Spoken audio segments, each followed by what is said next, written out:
বন্ধুরা, একটি ম্যাচ, একাধিক প্রশ্ন। কেন বল করানো হলো না আন্দ্রে রাসেলকে দিয়ে?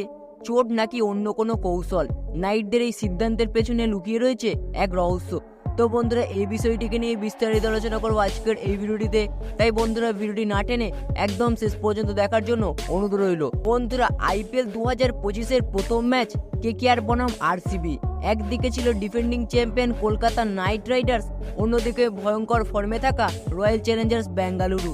প্রথম ম্যাচেই KKR এর হার, কিন্তু আলোচনার কেন্দ্রে রয়েছে শুধুমাত্র পরাজয় নয়, বরং একটি চমকপ্রদ সিদ্ধান্ত। রাসেলকে দিয়ে কেন বল করানো হলো না? গত মরশুমে KKR এর হয়ে 15টি ম্যাচে 19টি উইকেট নিয়েছিলেন। যখনই দলকে ব্রেক থ্রু দরকার হয়েছে, রাসেল ছিলেন সেই ভরসার নাম।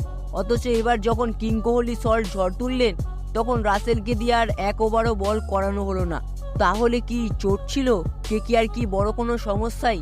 এই প্রশ্নের উত্তর দিলেন KKR এর নতুন অধিনায়ক আজিঙ্কেন রাহানে।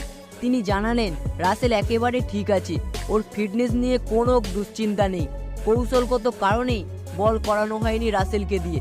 সব অস্ত্র এক ম্যাচেতেই ব্যবহার করতে চায়নি। কিন্তু প্রশ্ন হলো, এটা কি সত্যি কৌশলগত সিদ্ধান্ত, নাকি KKR এর পক্ষ থেকে একটা বড় ভুল?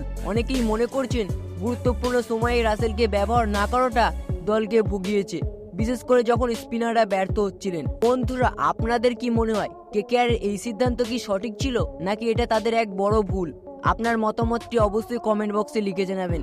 তো বন্ধুরা, ভিডিওটি দেখে একটু ভালো লেগে থাকলে অবশ্যই একটি লাইক করে দেবেন এবং চ্যানেলটিতে নতুন হলে অবশ্যই চ্যানেলটি সাবস্ক্রাইব করে দেবেন। ধন্যবাদ।